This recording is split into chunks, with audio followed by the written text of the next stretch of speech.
All right, guys, I've been checking the focus on this. I'm trying to make sure that everything's lined up good. I think that looks pretty good. So,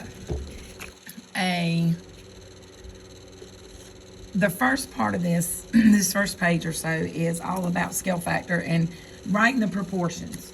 Now, today when we did it, we used geometric shapes.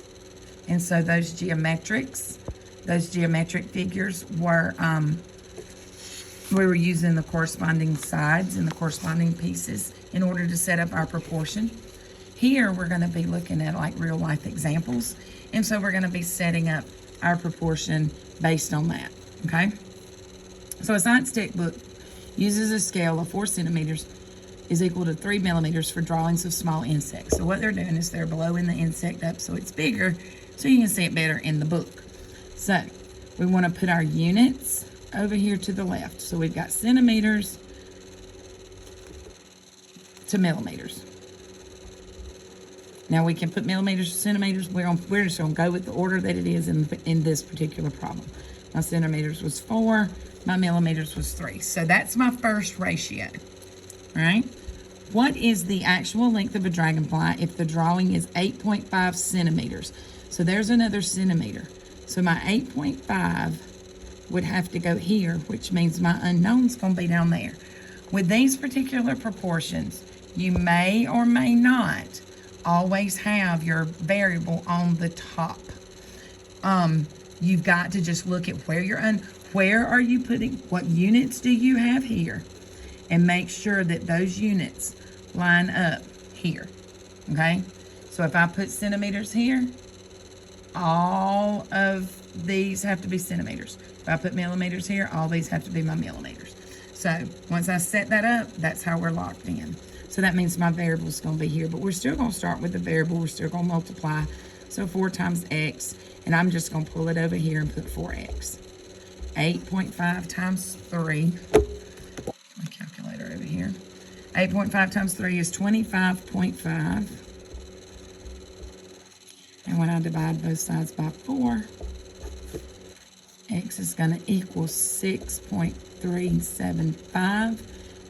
And I'm going to round that to 2 places. So I'm going to round that off to 2 decimal places. That 5 makes that 7 and 8, 6.38. Okay? So you may have set that up the other way. And I just want to show you that if you had come here and if you had put millimeters over centimeters,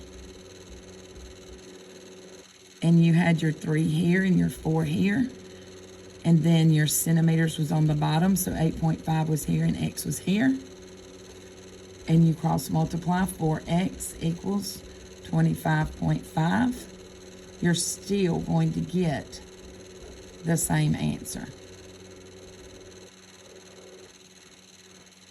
Either one of these, but notice again, all of my millimeters were across the top. All of my centimeters were across the bottom. You just have to make sure you're setting up those equal ratios, okay? I'm gonna just keep hitting this to try to get it to focus within each problem and try to keep it where it's clear for you. The scale on a road map indicates 4 inches to 60 miles. So we come here, and I'm just gonna put my inches and my miles, and I've got 4 inches to 60 miles. How many inches? How many inches means my x is going to be there, would represent 240 miles, and my 240 miles goes there. X times 60 is 60x. 4 times 240 is 960. Divide both sides by 60.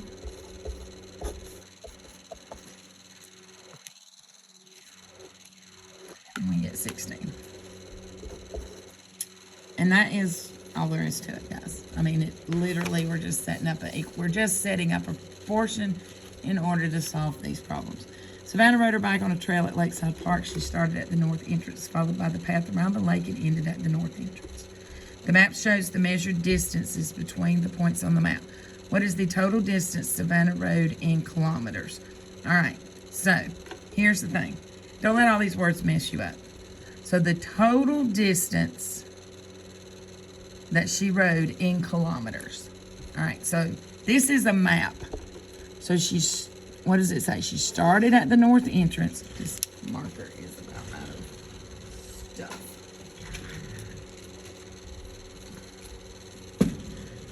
She started at the north entrance. So we start here, followed the path around the lake, and she ended at the north entrance. So she rode all the way around here, all right?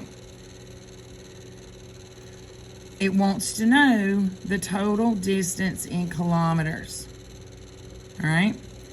What you have to do here to get your first ratio, because remember, we got to have a given and an unknown ratio, all right? We've got to have a given and unknown. This side is always our given. This is our unknown, okay? We got to get our given. Our given here is in the scale. If we go back up to this problem, there was our given. Here was our given, all right?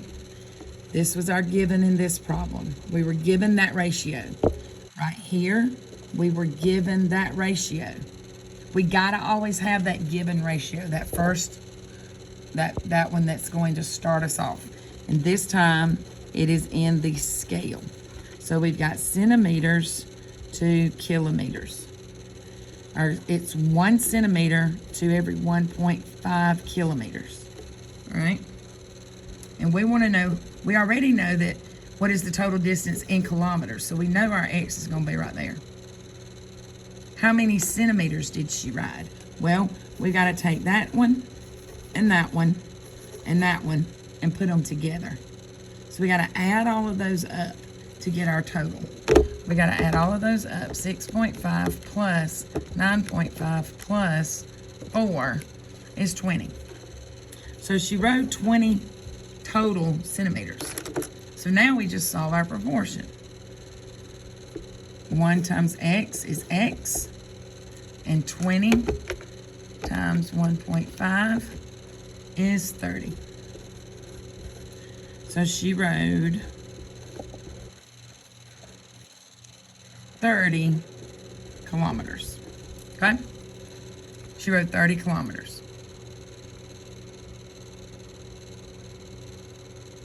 All right, now, moving along. Joshua wants to make a scale drawing of Idaho, which is the maximum length of about 720. And a maximum width of 400. Joshua will use the width of 40 centimeters. How long should the length of it be? So right here's our X. This is what we want to know.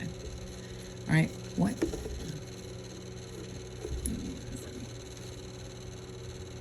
So we're going to be working with lengths and widths.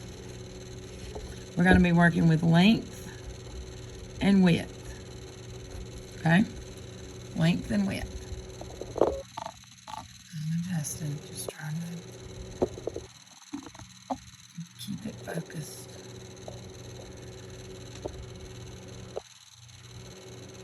All right, so it has a maximum length of 720, so I'm gonna put my 720 right there, and a maximum width of 400.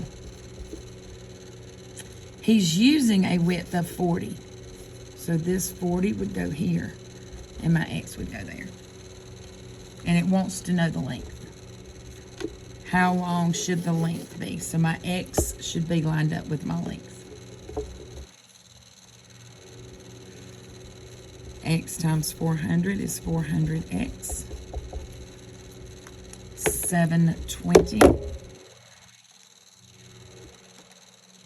times 40 is 28800. And we're going to divide that by 400.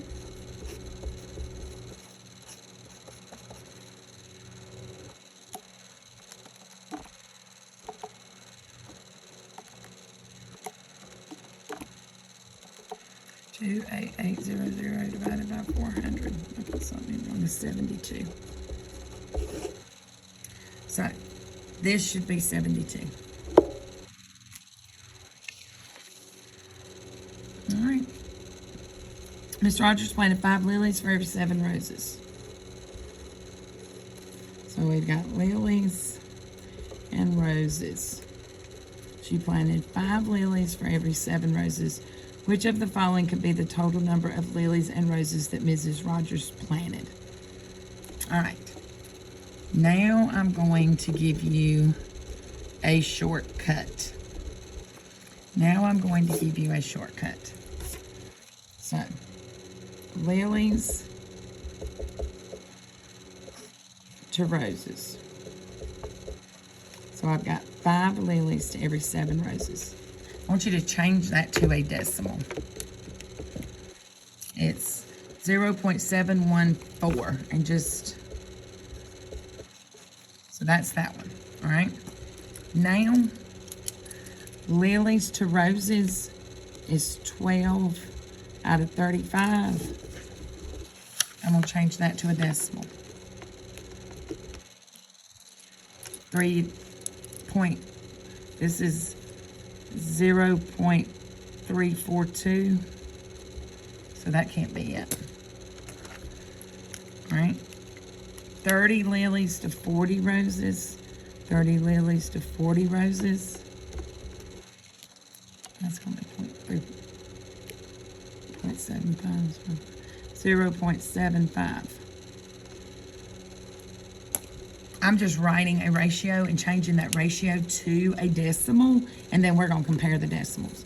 35 lilies to 40 roses is 0.875. And we're looking for the one that matches. We're looking for the one that's the same. 42 lilies to 45 roses.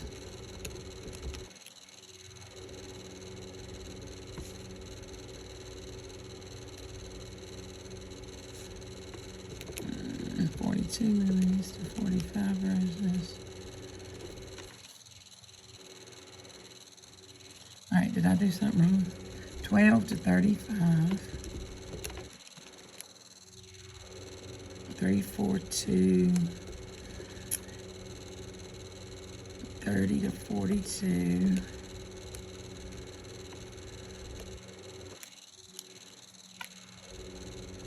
Oh, there it is. I wrote this one down wrong.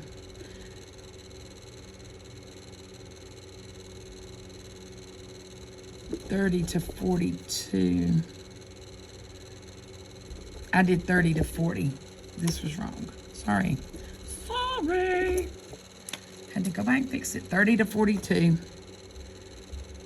I knew there was 30 to 42 is 0.714. 0.714 there. 0.714 there. You're looking for the, just change, all I'm doing is writing ratios and changing them to a decimal. That is the easiest way to do those. I'm not gonna lie. I mean, it is, we're looking at equal ratios, but we're not gonna worry about we don't have to write a proportion for every one of them. We're gonna do some common math common sense. Basketball team made a profit of this from their sales. So, we want to look at profit out of sales, okay? So first, let's get this decimal, 1,560, 19,500. So let's change that to a decimal.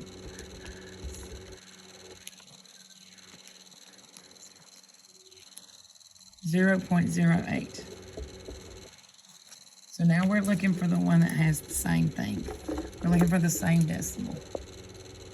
All right, so we're going to go we want profit over sales. So 68 over 850. That matches. It looks like that's the answer, but let's check them all. 175 over 3,500.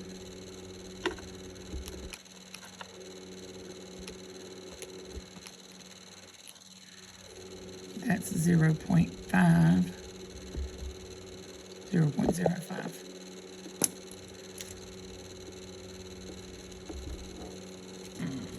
487 over 7,300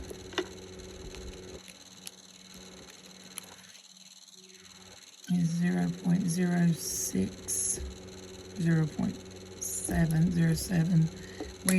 Either way, we know that's not it. And 1,350 out of 10,500.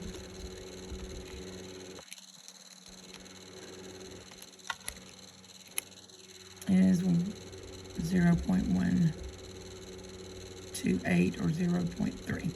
So we want to match this one. That's not it, that's not it, that's not it. It's this right here.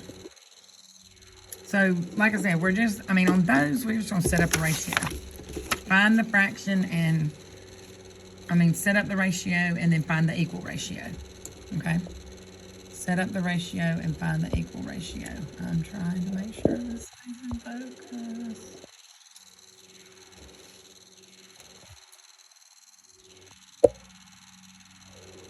All right. In which table does X vary directly with Y? X varying directly with Y means that you have to have a constant of proportionality. It has to be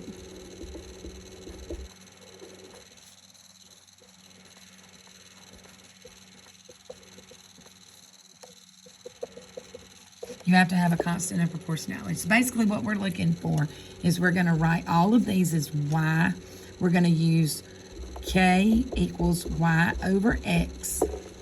And we're looking for the table that has K the same all the way down. Okay? I can tell you without a doubt, when you have Y is all the same, if Y is ever all the same, it is not going to be a proportion. Okay? It's not. So, we're just going to go and mark that one off. I'll show you that it doesn't work. We're doing Y over X. So 5 over 1 equals 5. 5 over 2. 5 over 2 is going to be 2.5. If this and this are different, you can go and mark it out. You don't even have to finish it. They have to be the same. Okay? So, we're doing Y over X, meaning we're going Y over X. So, 2 over 1 is 2. 4 over 2 is 2. 2 over 3 is going to be 0.66666. It's 0.6 is 0.67 rounded. Once you hit one that's different, mark it out. They have to be the same all the way down. 5 over 1 is 5. 4 over 2 is 2. They're not the same. Mark it out. Again, I can't stress to you enough. Y over X. Y on the top, X on the bottom. Y over X. We're going Y over X. So 3 over 1 is 3. 6 over 2 is 3. 9 over 3 is 3. 12 over 4 is 3. We have the same, we have a constant, the same rate of change. All of that's the same. All of those are the same. The constant of proportionality is the same. So that is the answer. You got to have the same all the way down. Okay? Olivia's salary is proportional to the number of hours she works. Knowing that she made $21 in 3 hours, which graph best represents the model relationship between the number of hours Olivia works? Well, first of all, it says to us in the problem that Olivia's salary is proportional. So if it's proportional, and we're looking at a graph, if it's proportional and we're looking at a graph, we have to have a straight line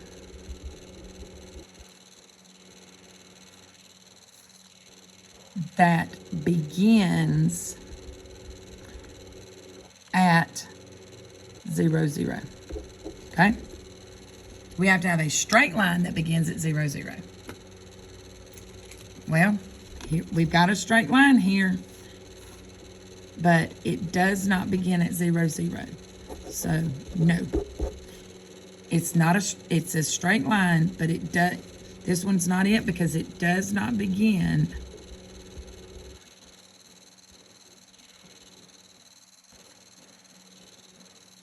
at 0, 0, or at the origin, okay? This is not a straight line.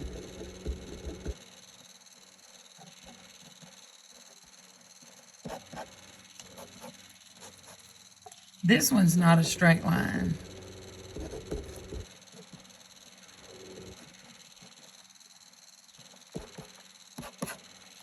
Here we go.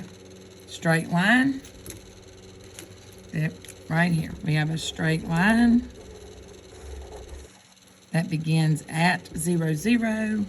So that is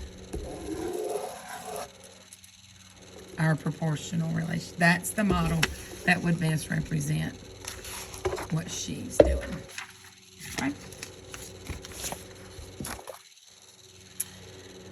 A 24 pack of Takis costs $3. What is the price of each pack? Unit rate. Okay, this is getting down. All right, so a 24 pack. So we're going to put money over Takis.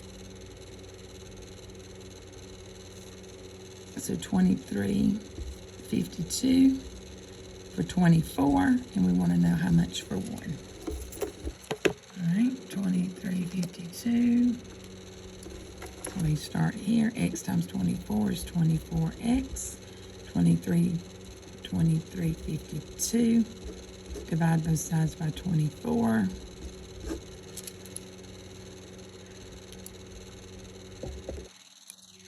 And we get 98 cents.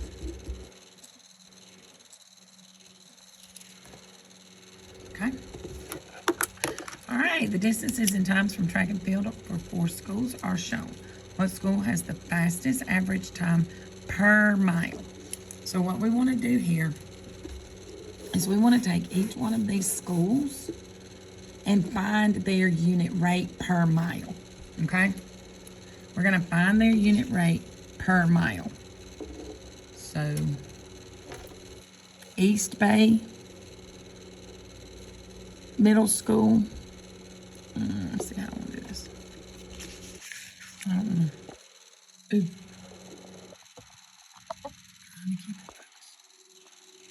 So East Bay, I'm going to come over here. So I have 7.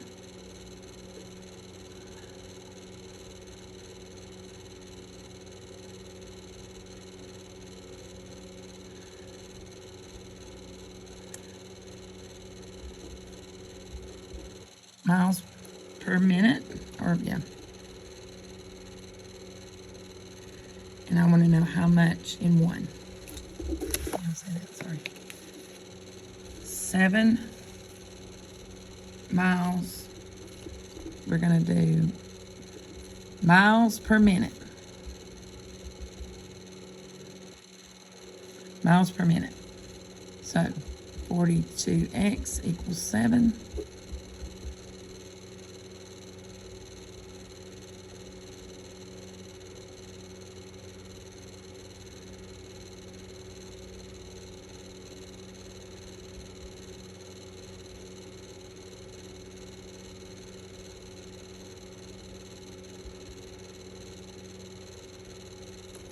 And that's not.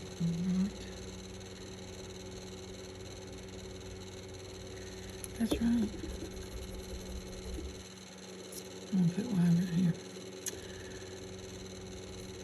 Miles per minute. How many miles in 1 minute? Oh, in 1 minute. How many miles in 1 minute? That does make sense. I'm sorry.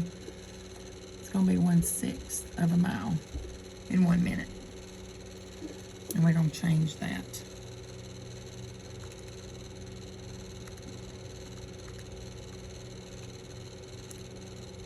To a decimal. So it's 1.6 This is going to be 0.17. All right, so 0.17 for East Bay Middle School. This is East Bay. Let me go back through that. Miles per minute. They did 7 miles in 42 minutes. I want to know how many miles they did in 1 minute. Okay? So they did that much. And all I need to do, all I'm trying to do right now is just get a decimal number to compare. Okay? Let's do Northwest Middle School right here. This will be Northwest. We did 5 miles in 25 minutes. And I want to know how many miles in 1 minute. So 25x equals 5.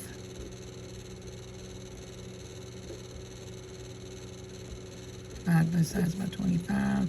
And x equals 1/5. And I'm going to change that. And that's going to be 0.20. The 0 is not on there. The 0 is not on there, but I'm putting it on there because I'm going to have to compare these decimals, and so I want them to 2 decimal places when I compare them. Okay? The decimal's not on there, but I'm putting it on there. Southwest Central, we'll put right here. 4 miles in 28 minutes. How many miles in 1 minute?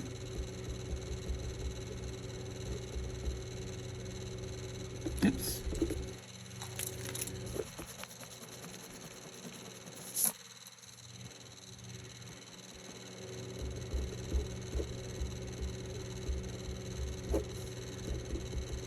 It's going to be 1/7.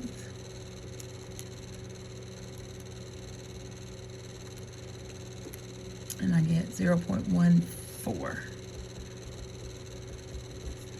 So this is going to be 0.14. Okay?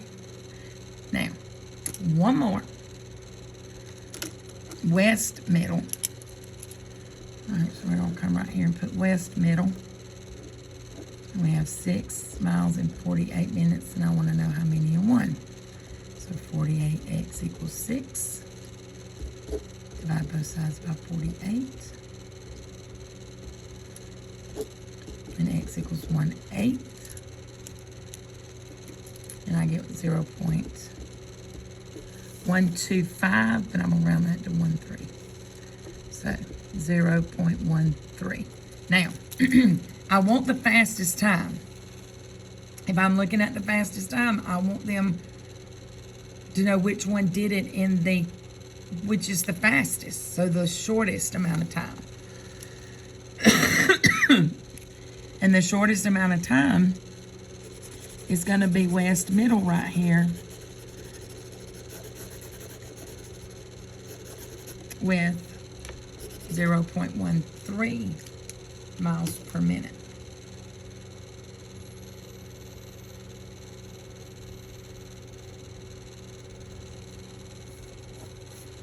All right. Number 11. We are going to, we're going to skip over that one for a minute because I'm going to help you with that one on the mastery check tomorrow, and we will come back and talk about that one in a minute. So just move on past that one for a minute. If y varies directly as x, and x is equal to -9 and y is equal to 11, what is the constant of variation? The constant of variation is k, and k is equal to y over x. The constant of variation is k, and k is equal to y over x. So if y is 11 and x is -9, your constant of variation is going to be 11 over -9. If you put that into the calculator, you get -1.2 repeating, depending on what your answer choice is. Constant of variation is k. Your constant of variation is k. K is y over x.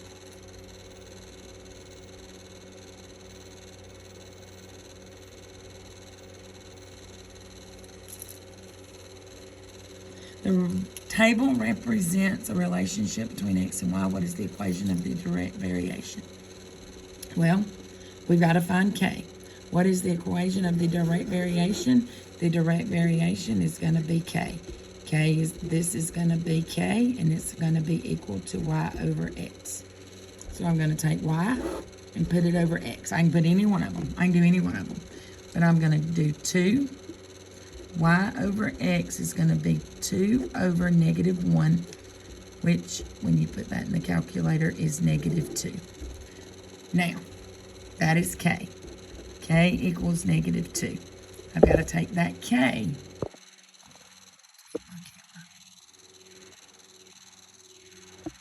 I've got to take that k and put it into the equation y equals kx. Take this negative 2, put it right there. So y equals negative 2x. That's your equation. That's the answer. Okay? You got to take this negative 2 and put it back in right there. And then it becomes right there.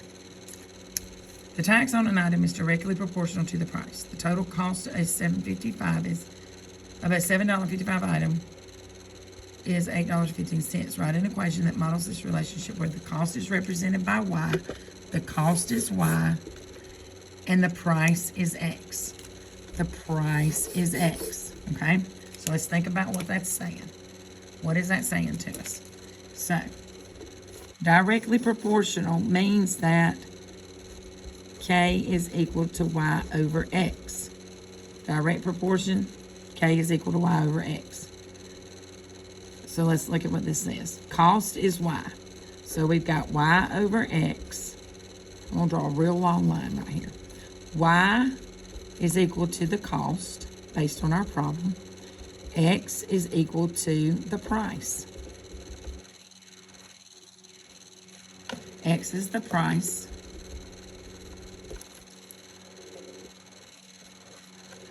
Y is the cost. The total cost is $7.55.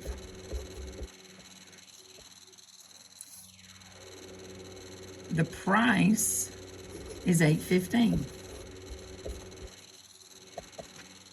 So we take that $7.55, divide it by $8.15, and we get 0.926. I'm going to round it to 2 decimal places. That 6 is going to make that 2 a 3. Now, we're not done because it says write the equation. 0.93 is K. We just found K. This is K. K is equal to Y over X. I've got to now take my K and put it back into my equation. So this 0.93 has to come right here. So Y is equal to 0.93X.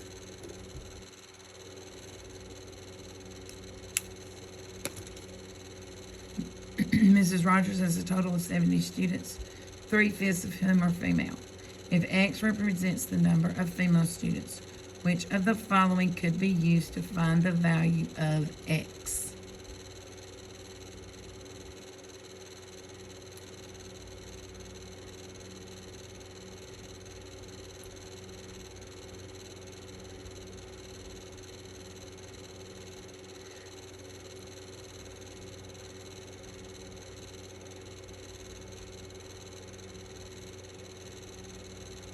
So 3 out of 5. This is saying, we've got to understand what this is saying to us.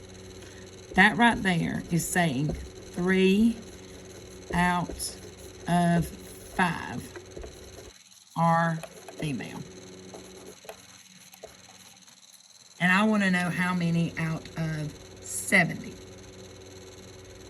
So if 3 out of 5 are female, and I want to know how many are female out of 70. So so it's going to be 8.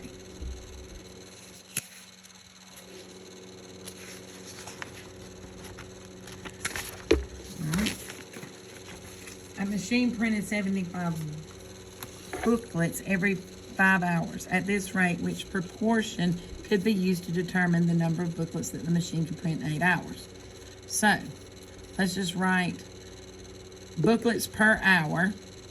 We've got 75 booklets in 5 hours, and I want to know how many can be printed in 8. There it is. That was easy.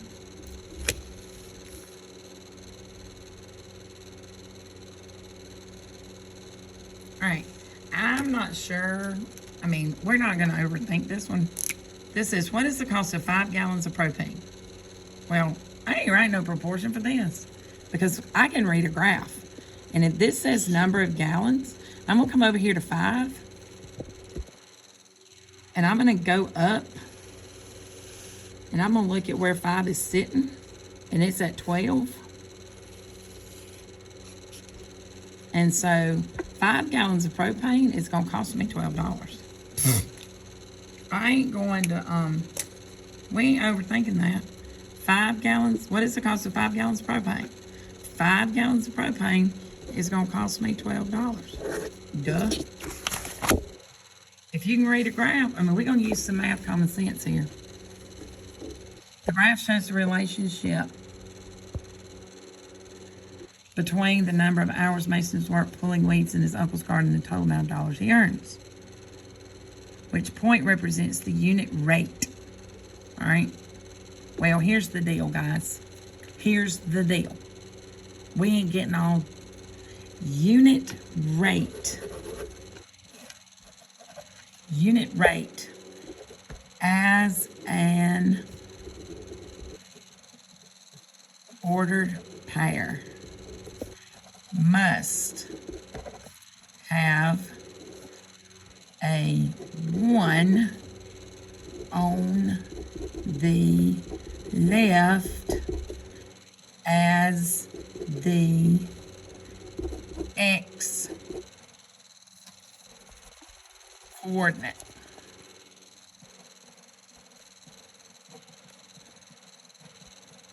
We're not going to do a lot of math when we can.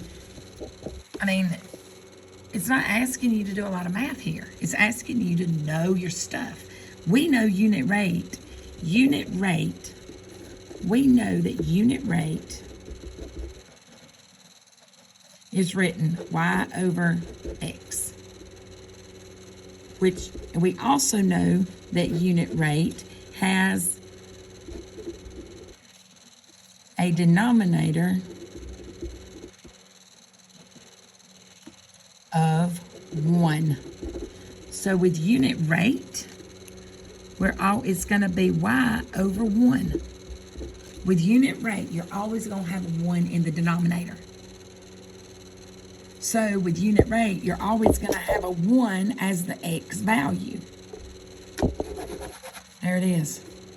The 1 right there tells us our unit rate, because if we wrote this as y over x, it would be 4 over 1, which gives us the 1 in the denominator to show us our unit rate. We don't have to look at the graph. We don't have to look at the graph. The graph shows the cost per gallon of propane according to the graph. How many gallons of gas would a person get for $6? Well, now we do have to look at this graph, because here's what we're going to have to do now. We're going to have to look at this graph, and we're going to have to see, and I'm going to tell you, in order to look at a graph, you've got to have a perfect crosshair point. And I'm going to do mine right there.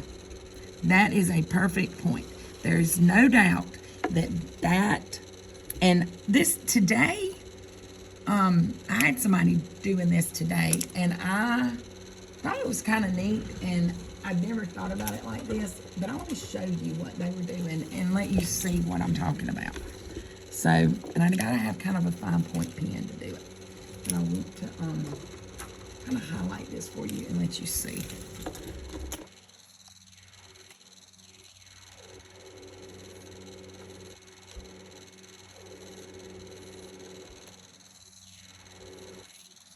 All right, you clearly can see where, I'm not sure exactly the question that I was being asked, but I did think that this was another way to show you. This only goes to 5, okay? This only goes to 5. But I did want to show you something. This doesn't, me drawing this is not to do anything other than let you see what I mean when I say a perfect point. I need you to see what I'm talking about when I say a perfect point. All right, so now I'm going to trace my line right quick. So here's my line. Now, that line has got to cross in a perfect corner, so to speak.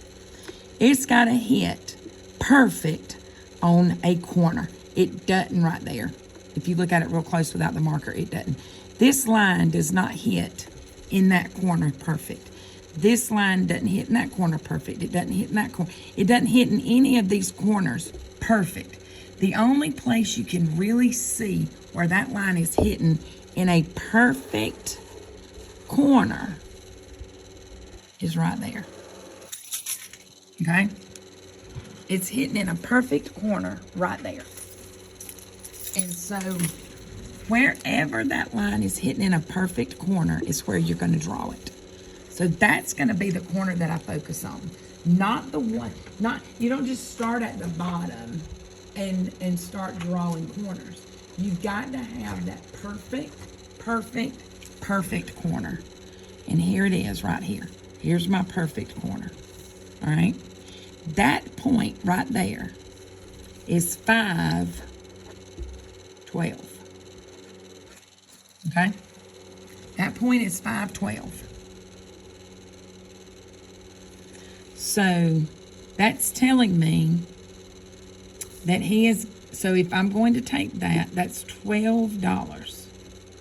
So he's getting 5 gallons of gas for $12. So $12 for 5 gallons.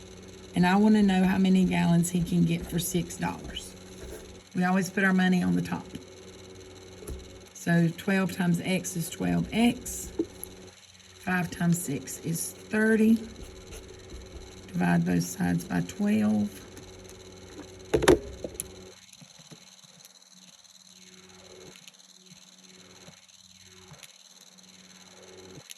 My calculator is 2.5.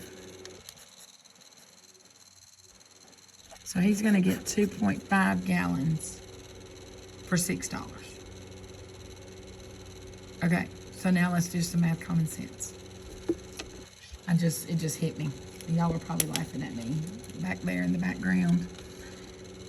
$6 is half of 12. So what's half of 5? 2.5. 2.5 is half of 12. If you got half the money, you're going to get half the gallons. I can get 12 gallons, 5 gallons for $12. It only makes sense I can get 2.5 gallons for $6. So if you've got enough common sense to figure that out without doing all that work, go for it. That's just good math number sense. Okay? 6 is, I'm using half the amount of money. So I'm good. As long as you can tell me what you did, I'm good. The graph shows the amount of money he earns more in loans. What point does 220 on the graph mean? All right, this is X.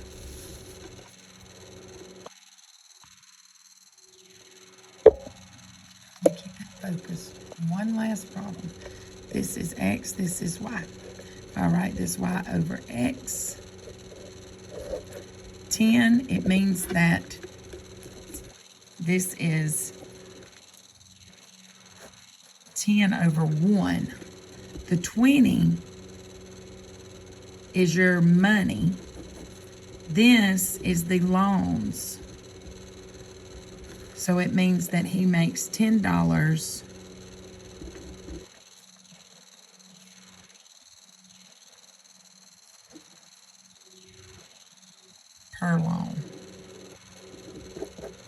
He makes $10 per lawn that he mows. And that's it. That is your review. Now, I'm going to tell you this. I am not going to write it down. If you come to school tomorrow with this completed and all of my notes on here, and everything looks exactly the way that I did it, and you've drawn me a cute little heart somewhere on the front page, I'm going to let you use your study guide I'm going to let you use this on the mastery check. If I hear, I would rather you not share that, because I don't think it's fair for any of the people who have actually sat through these 46 minutes of video and done what they were supposed to do, to tell the people who didn't do it what the perks are. Okay? So, if you come to school with this totally completed and with a heart drawn somewhere on the front or the back where I can see it, I am going to let you use this on your mastery check tomorrow. And I will tell you that the mastery check you will be very glad that you did this. I promise it's going to make it worth it. So, y'all have a good night. Let me know if you have any questions.